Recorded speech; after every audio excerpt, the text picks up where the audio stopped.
Selamat datang di channel video saya. Memperhatikan latar layar ini, tentu kita tahu bahwa video ini mau berusaha untuk menanggapi ceramah Ustadz Menachem Ali. Ya, ceramah beliau dengan durasi waktu 1 jam 34 detik sudah kami lihat sendiri secara utuh. Nah, oleh karena itu kami merasa perlu untuk menanggapi ceramah tersebut tentang penyaliban Yesus dalam pandangan tiga agama. Ya, jadi dalam ceramah tersebut Ustadz Menachem Ali ini seakan-akan mau membenarkan tentang Al-Quran surah An-Nisa ayat 157. Nah, kami tidak menampilkan tayangan video beliau itu secara utuh, kami hanya mengambil beberapa poin-poin penting untuk dikritisi.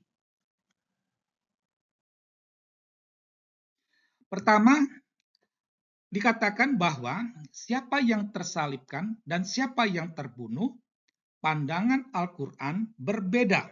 Itu pernyataannya, ya. Nah, tadi dalam video beliau itu dia mengatakan mau mencari bukti di 3 kitab Yahudi, Kristen, dan Islam. Nah, dalam kitab Yahudi, kitab Kristen itu Yesus yang tersalibkan. Jadi kitab Yahudi yang dimaksud ini adalah kitab Talmud. Nah, sementara kitab Islam menolak bukan Yesus. Jadi bukan Yesus yang disalibkan. Sangat disayangkan bahwa Menachem sebagai seorang pakar, dia tidak mau melanjutkan dengan pemikiran kritis. Dia hanya berhenti pada titik kitab Islam bukan Yesus. Kalau dia benar-benar pakar, dia akan berpikir kritis. Kenapa Al-Quran itu berbeda? Ya, atas dasar apa pandangan Al-Quran sehingga bisa berbeda? Ini harus dijawab, ya. Karena kitab Yahudi dan kitab Kristen itu mendasarkan pada fakta sejarah, fakta historis. Lantas, kitab Islam ini atas dasar apa? Makanya banyak orang mengatakan kitab Islam ini mendasarkan pada fantasi historis. Nah, jadi hanya khayalan saja. Dan ini harusnya menjadi malu bagi umat Islam. Gitu.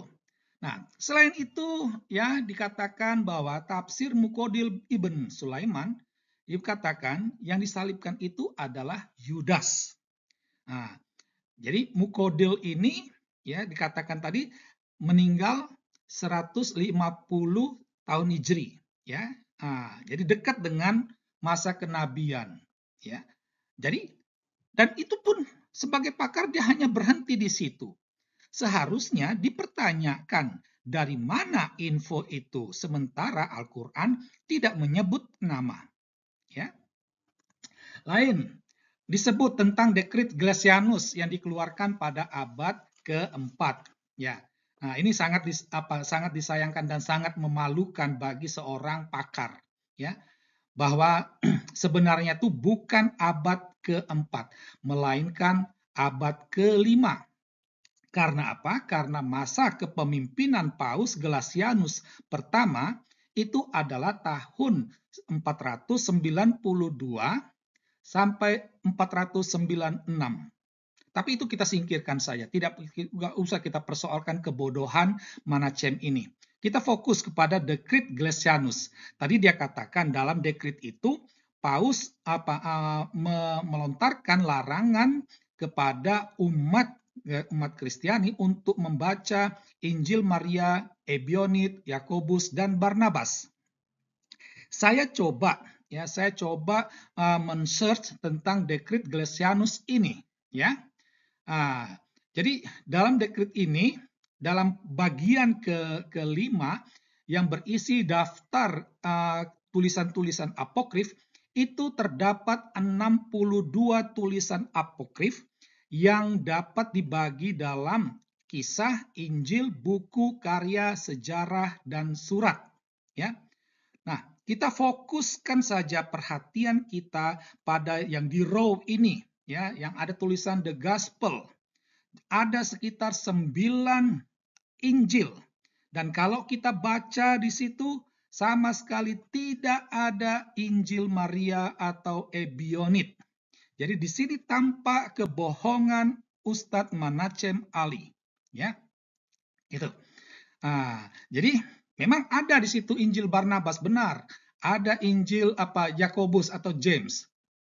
Nah, hal lain yang menarik itu di atas itu dikatakan tentang tulisan di atas itu bahwa seperti yang dikatakan Ustadz Manachem tadi bahwa Paus melarang, padahal Paus sama sekali tidak melarang. Paus dia mengajak umat untuk menghindari tulisan-tulisan apokrif ini. Nah, satu hal yang menarik yang perlu menjadi pelajaran bagi umat Islam, ya, bahwa tulisan-tulisan apokrif ini yang tidak sejalan dengan ajaran gereja itu tidak pernah dimusnahkan oleh gereja, ya. Ini berbeda dengan Islam. Banyak buku-buku yang bertentangan dengan Islam itu pasti dimusnahkan. Jangankan buku yang terkait dengan agama, buku yang terkait pelajaran sejarah pun itu akan dimusnahkan. Kita berkaca dari kasus pembakaran buku Sejarah 5 Kota terbitan Gramedia, ya. Nah, ini harus menjadi pelajaran bagi umat Islam. Gereja tidak pernah memusnahkan. Berbeda dengan Islam. Kitab-kitab yang bertentangan, jangankan bukunya yang dimusnahkan, orangnya juga pasti akan dimusnahkan.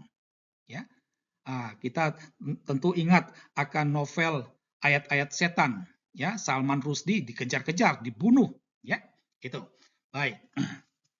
Nah, hal yang lain dikatakan bahwa Injil Barnabas dan tafsir Mukodil itu katanya sejajar atau sejalan terkait dengan nama Yudas Iskariot, ya. Ini menarik. Dari sini Ustadz ini melontarkan pertanyaan, apakah mungkin tafsir Mukodil dikutip Injil Barnabas? Atau apakah mungkin Injil Barnabas memberi informasi berdasarkan tulisan Mukodil? Ya, Manachem dia menjawab sendiri pertanyaan ini sangat-sangat tidak mungkin. Ya. Nah, dari sini dia mengatakan bahwa persoalan Injil Barnabas ditolak itu persoalan lain. Dan sayangnya, sekali lagi, sebagai seorang pakar, dia hanya berhenti di sini. Kalau orang benar-benar pakar, dia akan merefleksikan hal tersebut. Karena apa? Karena persoalan lain ini menjadi persoalan Al-Quran. Ya, jadi Injil Barnabas itu kalau ditolak, itu juga sebenarnya harus menjadi persoalan Al-Quran. Tetapi sayangnya, Manachem sebagai pakar, dia tidak sampai ke situ. Itu. Nah, kita fokus kembali kepada dua pertanyaan Manachem tadi. Ya. Dari sana dia hanya berhenti pada pertanyaan itu, tidak mengkritisinya. Ya, ini yang sangat disayangkan. Memang Manachem dia mengeluarkan statement cara menalar dokumen. Inilah cara kita menalar dokumen. Jadi seharusnya kalau orang yang punya nalar akal sehat, ya, apa mungkin tafsir Mukodil dikutip ini? Dibilang sangat tidak mungkin. Menjadi pertanyaannya, yang mungkin itu apa? Yang pasti itu apa? Nah, itu. Nah, ini harus diperjawab untuk menalar dokumen. Nah, kalau ditanyakan apa yang mungkin? Yang mungkin itu adalah tafsir Mukodil mengutip Injil Barnabas. Apa yang mungkin? Yang mungkin adalah Mukodil memberi informasi berdasarkan Injil Barnabas. Inilah cara benar menalar dokumen.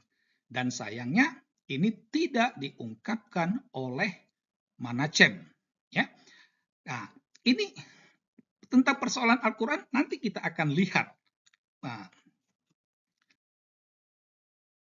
Nah, dikatakan bahwa ada dokumen-dokumen lain di luar Islam dan sebelum Al-Quran yang mengatakan bukan Yesus disalibkan.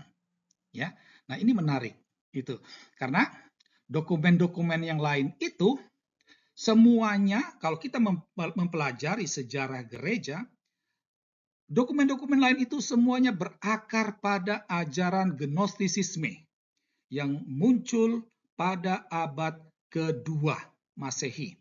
Memang Gnostisisme sendiri ya itu sudah ada sebelum kelahiran Yesus. Tetapi terkait tentang sosok Yesus ini, ajarannya itu baru muncul pada abad kedua. Ya. Nah, dari Gnostisisme ini itu muncullah ya Basilides ya. Basilides inilah yang pada abad ketiga dia mengatakan yang disalibkan itu adalah Simon Kirene. Kalau Gnostisisme ini yang disalibkan itu mirip seperti Yesus ya. Itu. Dan dari sinilah akhirnya muncul ada Nestorianisme pada abad ketiga, Injil Barnabas juga Barnabas pada abad berikutnya ya. Ini menarik itu. Nah, harus diingat bahwa semua aliran ini itu oleh gereja sudah dinyatakan sesat. Karena apa?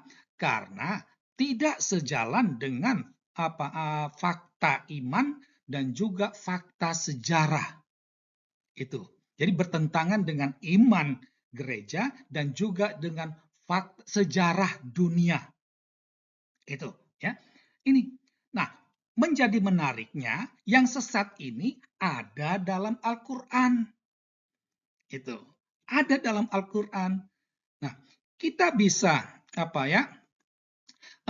menggunakan cara kita menalar dokumen ala Menachem tadi, ya. Apakah mungkin Al-Qur'an dikutip oleh aliran sesat ini? Apakah mungkin aliran sesat ini memberi informasi berdasarkan Al-Qur'an? Tentu, mengulangi bahasa Menachem sangat-sangat tidak mungkin. Ya, ini cara kita menalar dokumen nih. Nah, lantas apa yang mungkin? Yang mungkin itu, ya, yang mungkin itu cara menalar yang logikanya. Yang mungkin itu ada dua kemungkinan. Yang pertama, itu kan tidak mungkin. Yang mungkin itu adalah Allah Subhanahu wa taala mengutip aliran sesat. Ya. Itu. Yang pertama, Allah itu dia mengutip pernyataan Gnostik, Basilides, Nestorianisme atau Injil Barnabas.